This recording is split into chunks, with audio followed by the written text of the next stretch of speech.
Before I begin this video, I'd like to state that this video would not have been possible without the contributions of my good friends Vietnamese Productions, Obliskin Productions, and Kaitians Countryballs. Link to all their channels in the description below. Also, go check out my Twitter at Countryballs Uncovered, where I will hold a poll to decide what my next video will be. Also, join my Discord server, where there I will be posting early access to my next video. Without further ado, let's get into it.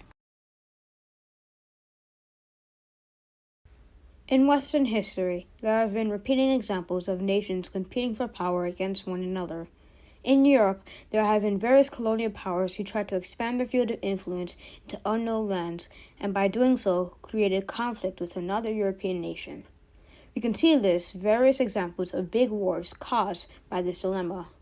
One of the most prominent and game-changing wars was the Cold War, which influenced the ideologies, the economies, and the social fabrics of the planet. In the Cold War, there are two wars which are the most recognized in history: the Vietnam War and the Korean War. Korea has not been through only one of these wars caused by the political spheres of influence, but several, and there is plenty of evidence backing this. Just look at a map of Korea. You see the peninsula divided into a communist state in the north and a capitalist state in the south.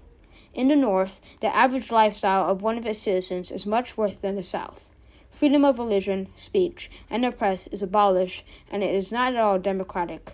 So undemocratic, in fact, that when it has elections, there is only one candidate, and that is the successor of the previous leader. However, in the South, you see much better lifestyles, as the average South Korean is much happier than in the North. The quality of life is much better, and freedom of religion, speech, and the press is more than welcome. Now, if I were to not tell you that these two nations were part of the same peninsula, you probably would have thought these were in separate continents. Well, let me introduce you to Korea, history of the not-so-unified peninsula.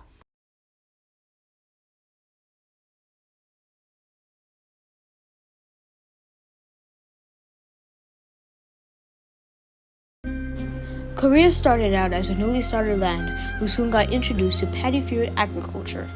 This led to the introduction of bronze weaponry and introduction to the legendary Korean kingdom Joseon. The exact time and origin of the kingdom's start is still very unknown, but what we do know is that it dates back to the 7th century BCE. It was originally in the north of Korea, and the south is still relatively unclear. What we do know is that there was a confederacy of city-states in the south called the Jin. The foundations of another kingdom who had lands in Korea, but mainly in Manchuria, was named the Buyo, was also founded.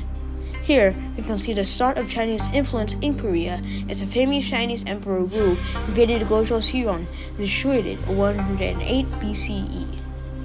The Chinese troops were eventually kicked out of the north by a new kingdom called the Goguryeo, while in the south, a distinct identity was forming in the way of the Han.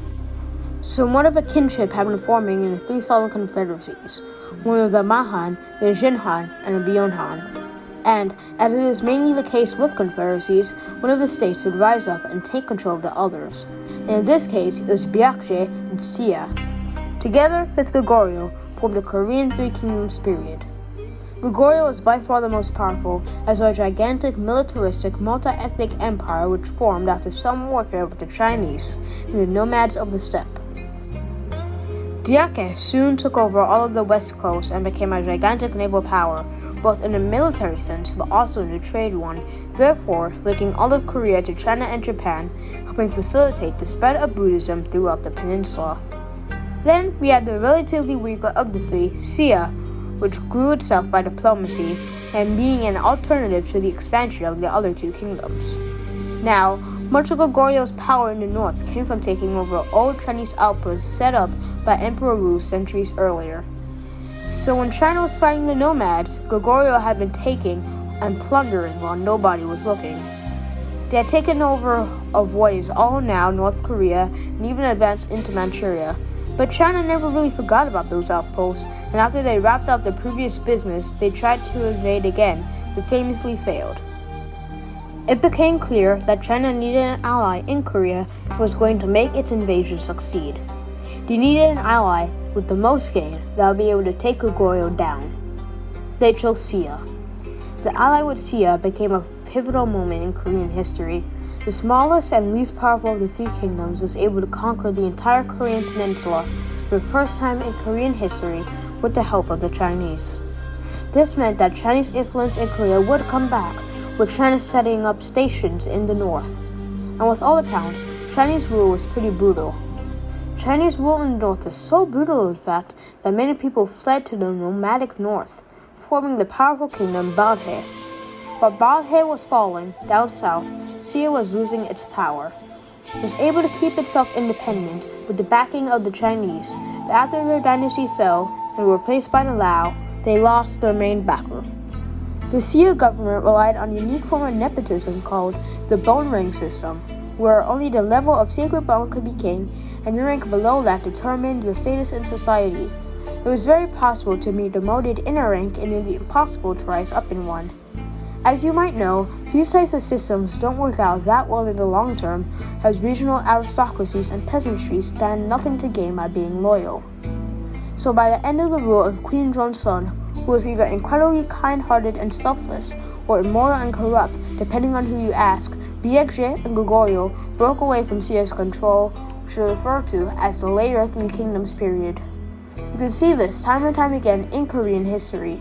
This idea of resurrecting and succeeding a glorious kingdom from the past and thus claiming some sort of legitimacy for the rule. Goguryeo once again became the most powerful of the three kingdoms militarily, and Goguryeo managed once again to unite the peninsula. The Joseon Dynasty is considered to be Korea's intellectual and cultural golden age. Its scholars and engineers were regarded all over Asia, as military prowess was famous. The Joseon Dynasty was so base in fact that it became an instant target for the Mongols.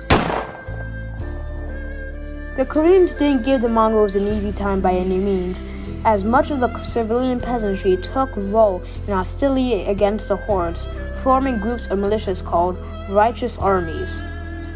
These righteous armies had been used on a smaller scale before and would play a key role to every outside invasion for centuries to come. Guerrilla warfare and rebellions were widespread, after which Renaissance scholars who served in power from the military signed over Korea to the Yuan dynasty as a vassal. But in hindsight, this was to their favor, as they were to get off with little to no trouble during the Red Turban Rebellion. But for some reason, this seemed like the perfect time for a prominent general whose name I cannot pronounce to rebel and take over Korea, once again reviving an old Korean name. This time, it's Joseon, to give themselves more legitimacy. Now, although most of Korea's cultural identity can be attributed to the Goryeo, the Joseon Dynasty is really where it solidified, as it was the longest lasting and most cultural enduring of the three kingdoms, lasting over 5 centuries. Some of Joseon's biggest accomplishments were its law reforms and the development of the new Hangul script. Hangul was developed to match the sounds of human speech, regardless of the change of pronunciation over time, and theoretically, it could be used to write any language in the world. But regardless of this golden age, again, they are still battling against the influence of their outside neighbors, most frustratingly Japan. After Japanese unification, they were looking for a place to send all the samurai to avoid revolts, so they decided to invade Korea, therefore starting the Imjin War.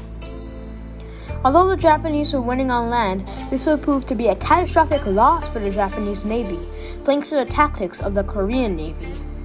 This naval war is arguably the first major use of gunpowder in Asia, and also arguably the first use of armored ships in the world.